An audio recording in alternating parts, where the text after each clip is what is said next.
sure. For sure. Secondly, about the Iron Man. I really want to mention that because this is a historic moment. It was a historic moment in Memphis, Tennessee. Does anybody know about Iron Man? Right. Good. Iron Man was a sanitation strike in Memphis, Tennessee in the 1960s, 1968 to be exact. It was because two of the sanitation workers that were black were crushed in a truck, in the back of the truck, due to inhumane conditions, along with low wage, and in conditions, like I said, that just weren't livable. It took, unfortunately, those two folks to pass away for change to happen, unfortunately. This was Dr. King's moment in Memphis, Tennessee. This was his last moment with us in Memphis, Tennessee. This was his last protest, Iron Man. That's why it's so important. And guess what? After that moment, change did happen. That protest, along with other things, led to change happening. It was the catalyst between something not happening and something happening. So I don't want you all to forget that. We actually meet here every single time. Iron Man is very important. You are very important. All right. Before we do that, we got to get some energy out here. Y'all ready? Yeah. I'm going to say fired up. Y'all going to say ready to go. All right, y'all ready? Fired up. Ready to go. Fired up. Ready to go. Fired up. Ready to go. Fired up. Ready to go. Fired up. Ready to go. No justice. No peace. No justice. No peace. No justice. No peace. No justice. No peace. No justice. No peace. Can't hear you. No justice. No peace. No racist. No peace. All right.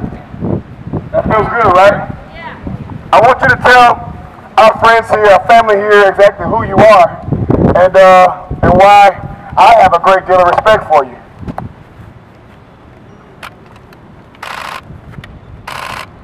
Good afternoon, everyone. My name is Joe Calhoun, and I was here in 1968 as a marshal for the march. Myself and a group of people lived for 3 weeks in the attic. In the daytime, we would make the signs, the I am a man signs, in the building next door.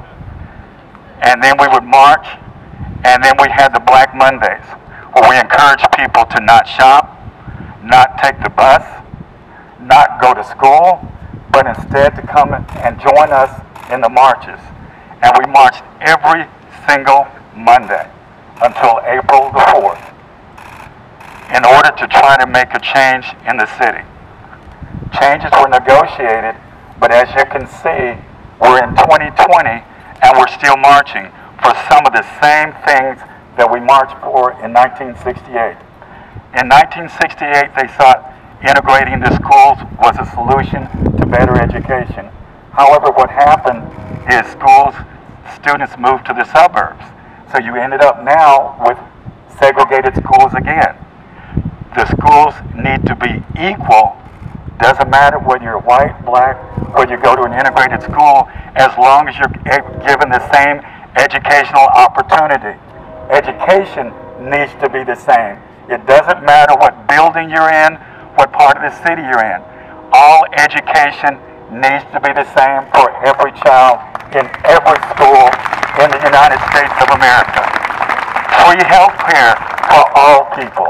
That's why the coronavirus is affecting black people more than any other, because they do not have access to health care on a regular basis. The injustices go on and on. Prison reform. You've got a lot of people in jail for minor possession of marijuana who should be out taking care of their friends and their families.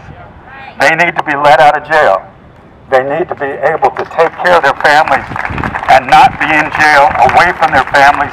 Their kids are growing up without parents because they're in jail for minor infractions and they could not afford bail.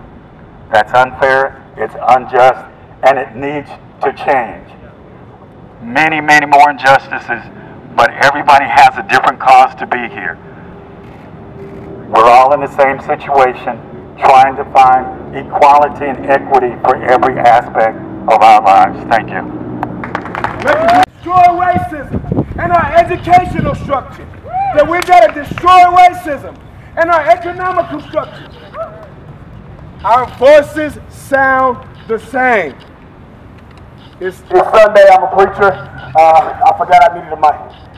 Our voices sound the same. They sound the same, there's no difference. We just saw that, right? Yes, sir. So tonight, you being here is a statement. Your presence here tonight is a statement. You're saying that you are going to be a part of the change here in the city of Memphis.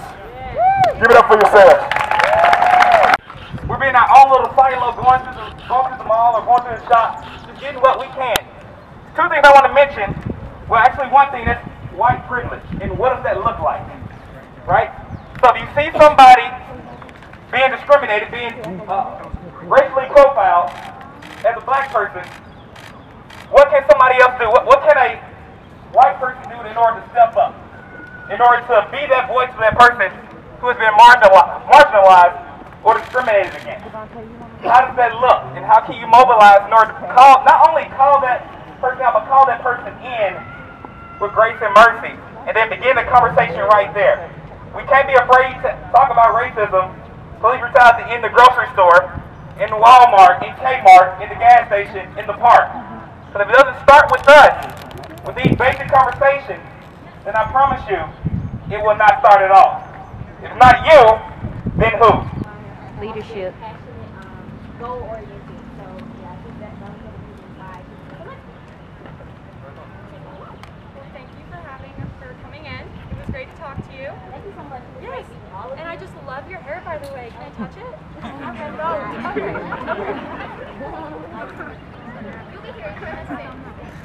Migrate and go home to my Lord and be free. Give it up for everybody! I don't know about you, but I got chills all over my body by hearing that song. I won't be a slave. I appreciate that. All right, so I want y'all to remember that. Remember that song. Remember Dr. King, I Am Man. Remember your why of why you are here today.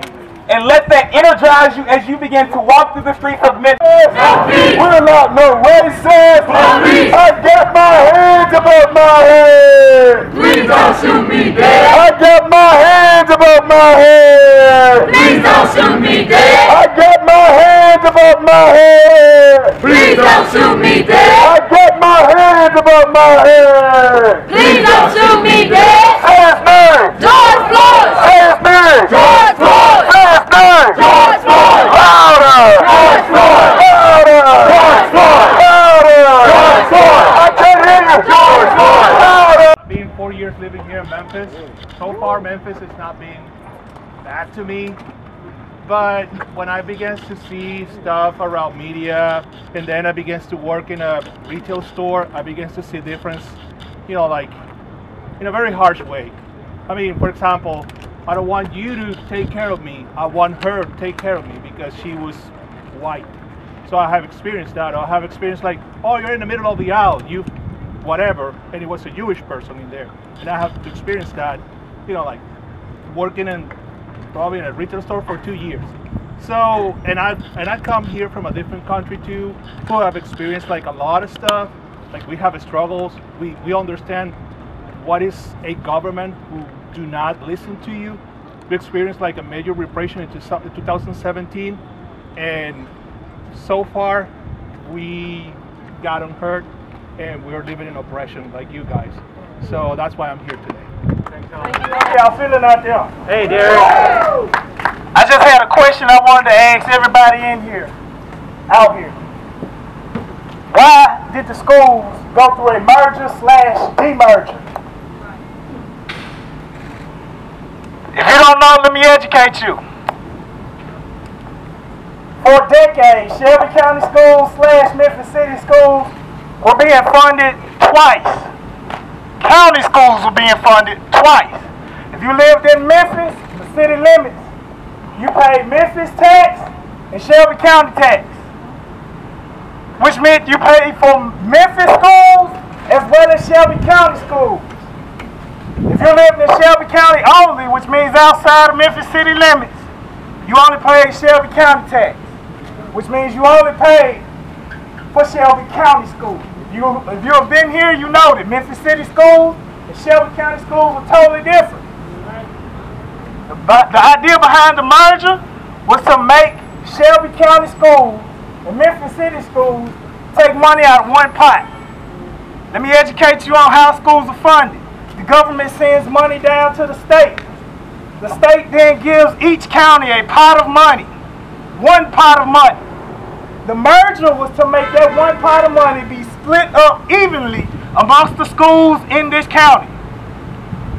But just so happens certain schools were able to claim special school district status and get their own funding. So that now Shelby County schools receive less funding because they have less students, and those special school districts now receive their own pot of money, so that now you still have unequal funding for the schools in Shelby County, Memphis City. So whereas those school systems in the municipalities, they only share the money amongst each other, Shelby County schools has to serve over 100,000 students. And I'm not going to even talk about charter schools. If you don't know this about charter schools, if your child goes to a charter school, there's a reason why charter schools are in most certain neighborhoods. Your child goes to a charter school and they are there for the first 20 days of school, that charter school receives that money for that child for the entire year. If that child happens to leave that charter school after that first 20 days, that money stays with that charter school. If that child goes to a public school, now the public school has to educate that child without that funding. That's why the vouchers should fall. Because the city schools will now have to educate that child without the funding, because the charter school gets to hold on to that money even though the child isn't there. You want justice? Every child should be educated. Their education should be funded at equal or equitable levels. Yeah. No justice, no peace. No justice, no peace. My head above my head. Please don't shoot me dead. I got my head above my head. Please don't shoot me dead. I got my head above my head. Please don't shoot me dead. What do we want? Justice. When do we want it? Now. What do we want? Justice. When do we want it? Now. What do we want? Justice. When do we want it? Now. What do we want? Justice. When do we want it? Now. Somebody say, it's a Memphis thing, man. It's a Memphis thing, man. It's a Memphis thing, man. It's a Memphis thing, man. All right. Here's the deal. As you can see, the family has grown since we've left I'm a Man Plaza. Robbed somebody. To this day, nothing was took from that man. My son's phone is missing. My son is not here to speak for himself. Justice to Coach Clark. Yeah. Y'all move on in. Let's fill on in. Y'all go a little bit louder, yeah. A little bit louder. A little louder, yeah.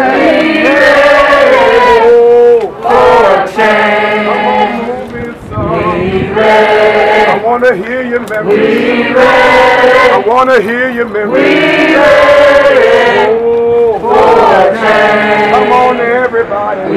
I want to hear you. I want to hear you. A little bit louder. Come on, say. Come on, say. Oh, Jay. Your boy. Yeah. I can't hear you. The city hates, and every other city hates, is to look bad.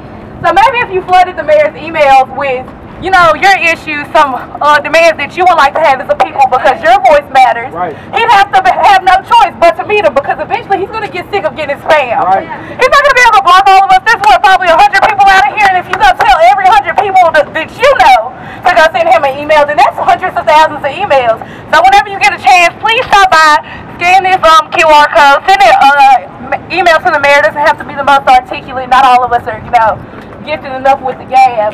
But type what you want to say. Make sure your voice is heard. So yeah, do that. And there's also a sign I think somewhere where you can vote. If not, I also have voter registration. Come on, come on. Come on, come on.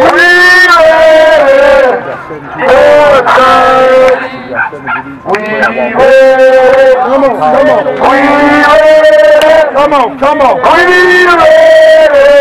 Come in. Come in.